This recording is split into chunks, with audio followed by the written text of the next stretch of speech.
Hey guys, welcome back to another episode of D54. I'm Amit, and today I'm going to be talking about Pulimada, the recent Malayalam movie that has come to Netflix, starring the one and only Joju George.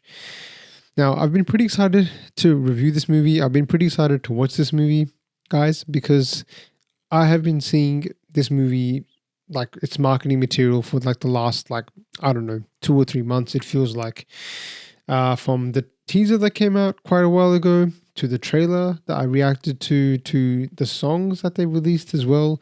It's been a lot, and it's had its theatrical run, and it never came to theater here in Australia, but it's finally come to OTT. So I have a chance to actually talk about it now. And obviously I'm going to talk about it because I am one of the biggest fans of Joju George that you will find on the internet. I love Joju George. I think he's one of the best actors in the industry. And I think he is the definition of underrated to me, despite him doing so much so well. It's unbelievable to me as to how this guy's just always in the shadows. Considering how good of an actor he is. And no other movie demonstrates that better than this movie, I think. Well, maybe not no other movie, but this movie demonstrates this fact very well. So to give some context to this movie, guys, Pulimada came out 2023, obviously starring Joju George, also starring Aishwarya Rajesh, who honestly I don't think I've seen much of. I don't know if she's a Malayalam actress or if she's more in the Tamil industry. I don't think I've seen any movies of her, but look, she was great in this movie. I really enjoyed their back and forth for the short while she was around. Otherwise, it also stars Chemban Vinod. Of course, he's fantastic every time we see him, so that's great. Also, Jaffer, Idukki, and Johnny Anthony were the two other faces I recognized. I would say almost cameo roles. Didn't have too much substance in their roles, but hey, they did a great job. Now, more details about this movie. It's directed by K Sajan. Now, I don't know. I looked on the filmography of K Sajan to see what they've actually done. I don't think I've seen any of his movies, to be honest. There is a movie called Puttiya Niyamam, which from 2016, which stars Mammootty and Nayantara. I think that's a movie that sounds pretty interesting. So guys, do let me know in the comments section whether this is a good movie to watch. Looks like Nayantara won the Filmfare Award for Best Actress, Malayalam, for her performance in this movie. So yeah, okay, it's a crime drama film. Let me know if this is a good movie, guys. It sounds like it's good, but would love to know more about K Sajan and his filmography for any fans out there, and what else I can check out of his, because this movie has a lot to like about it, I would say. You know, I did like a lot about this movie, and getting onto it a little bit more now. I mean, from a storyline point of view, I think the absolute best thing that this movie did was the intro. And I don't mean just like the flashback intro. I think the flashback intro was good to introduce us to sort of this, tragic past that Joju George has had, which is not an unfamiliar theme, to be honest. It reminded me a little bit of Irata, how we had sort of the two twins and one had to experience all the trauma when he was a kid. Like, trauma and grief is something Joju George seems to be around him a lot, and obviously being a policeman. So this can definitely fit into the Joju George policeman universe, where he had Nayatu and Joseph, and Irata, where he played a cop for all three roles. He's also a cop in this, even though we see less of the police procedural side of things. Actually, there's no police procedural side to this movie at all. In fact, this movie's a pretty interesting one. It's the genre, I would say, yeah, they say it's a drama thriller. That's really all it really is. It's a really small contained story, to be honest, which, is not unfamiliar for the Malayalam film industry, and they do it so well. So this is just another example of them just, taking a pretty simple story and making something pretty cool out of it. But as I said, the starting of this movie might have been my favorite in that they do this thing where they set up a unreliable narrator, because of the fact that they introduce us to Joju George's, mother who's in chains. Just those few scenes are so powerful that they show of her in chains. Oh man, pretty bad. But that's enough for us to sort of, put this thought into our mind, and the scene with the psychologist essentially to let us know that, hey, maybe this guy is actually dealing with a mental illness. So how much of what he's seeing is actually real? That's a game that I played throughout this entire movie, basically until the end. So I love that element about this movie. And that kept me guessing the whole way. In fact, I was watching this with my wife, and it was so much fun because we were just like, is this real? Is this not real? Did he imagine this? Is she dead? Is she not dead? At what point did he wake up? But wait, the alcohol bottle's still there, so she must be real. Is it the same bottle or not? Did she just pick one out of his assortment? So many questions I had watching this movie, trying to figure out what's actually happening. So the mystery element to this movie, I would say, is actually really good, and I quite enjoyed it, to be completely honest. Just having to sort of think what exactly is Joju George going through here, it was probably the highlight of the movie for me. Unfortunately, it lasted for almost, I would say, 85% to 90% of the movie, I would say, because this is a short movie. It's only an hour 40 minutes, around that, an hour 48 minutes for this movie. So that is quite short for a Malayalam movie. So they make really good use of that time, because the first half an hour itself is just spent on Joju George's background. And then we obviously have, some of the setup of the movie, which was him getting stood up at the altar, and how he might react to that. And some of the scenes at the start with him just in the Joju George element, man, are they good. Like, oh boy, Joju George, when he's in that element, no stopping him. Like, no stopping him. He does it better than anybody, man. When he comes in on that motorbike of his back to his place and just starts smashing stuff up, shouting at people, the intimidation he has on his face, oh my God. It's one that, you just don't want to mess with Joju George when he's like that. But then we obviously got the happy side of him at the start. So he can do both. He shows us that he can do everything. And that's what I love about Joju George's selections in his movies. He doesn't ever, from what I have seen of his at least, he doesn't seem to pick one-dimensional characters, right? Because even the character that he has in this movie is not one that I think is one-dimensional, right? Like, they show him as somebody that we feel a lot of sympathy for because of what he's gone through in the past. But he's not a good character by any means. Like, some of the stuff he's saying about how women should be treated and what their roles and responsibilities are after he's married, he's rejected women because of the fact that, of their job or their profession, not having a toilet in the house, a lot of stuff which is not probably accepted in today's society, and it shouldn't be either, to be completely honest. I really enjoyed that sort of side of his character was so well fleshed out.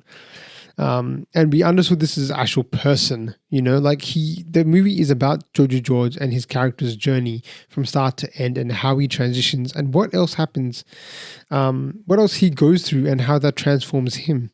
So obviously the big changing point in this movie is the introduction of Aishwarya Rajesh's character, Mahishmati Emily George. So, when she comes in, I didn't know if she was real or not, because he was so desperate to get revenge and get what he felt like he deserved for his sort of first night and everything like that. But, he finally finds some stranger and he's just like, wow, what has sort of happened here? I thought this is very coincidental. Is this real or not?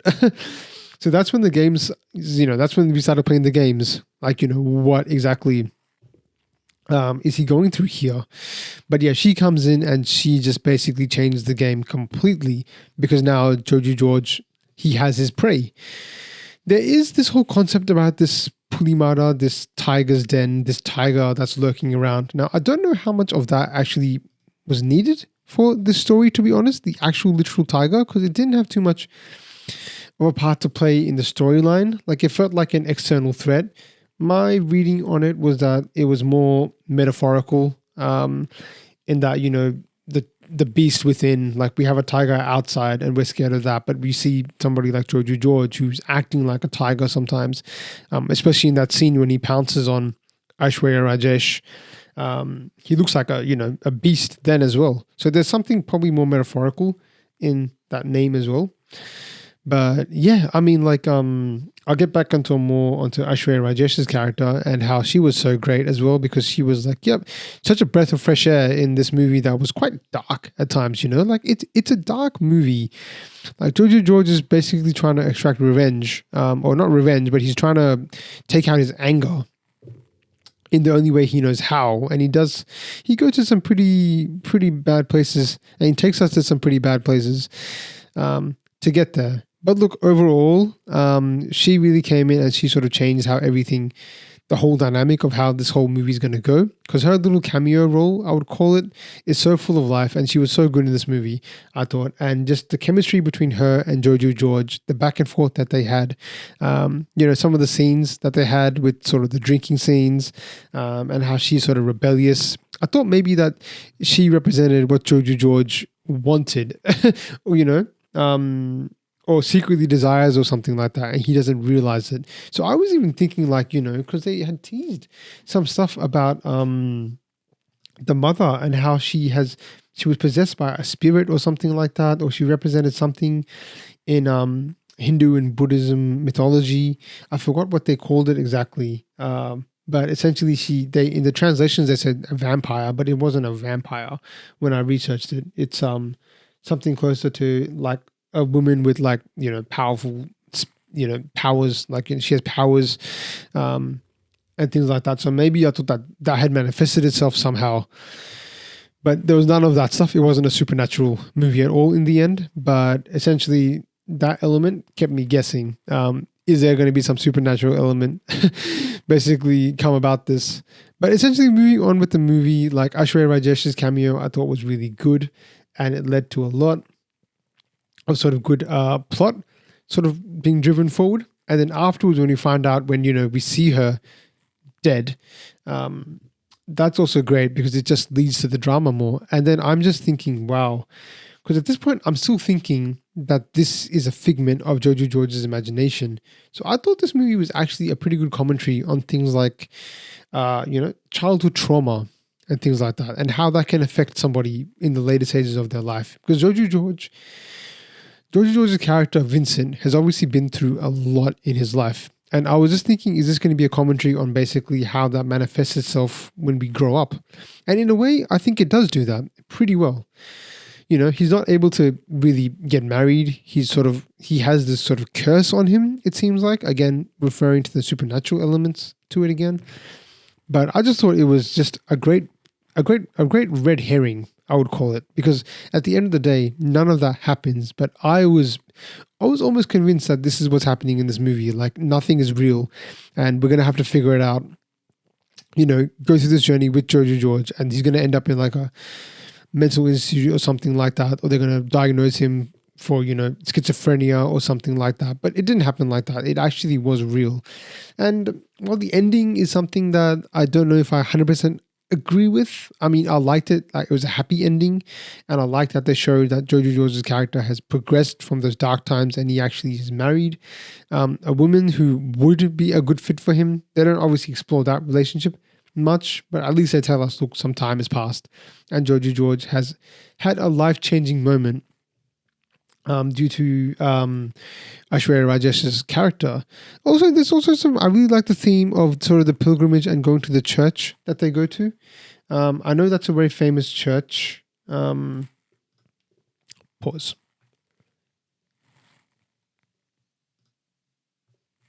Why are you keeping that open when you keep looking at it?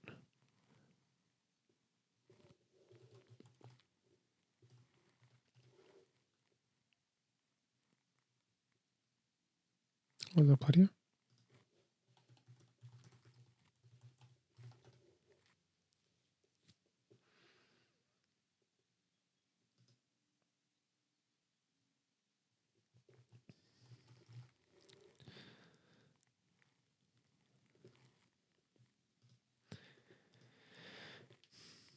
Now, I can't remember what exactly the name of that church is, but I think it's a very famous church.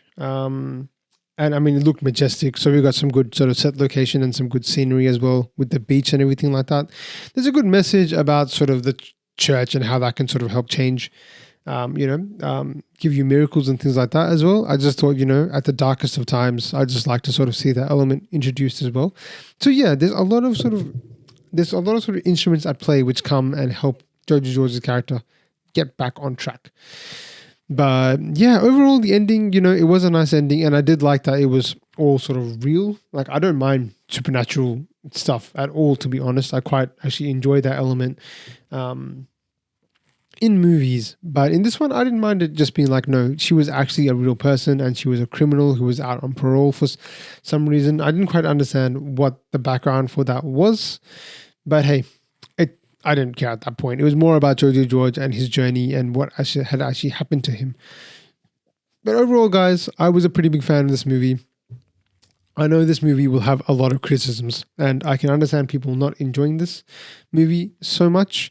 For me, the personal highlights for me was obviously Joju George's performance, and obviously the great cameos from especially Aishwarya Rajesh. I thought she was fantastic as well as that whole, the plot line of you not knowing exactly what's going on. I enjoyed watching this as an experience to watch at home.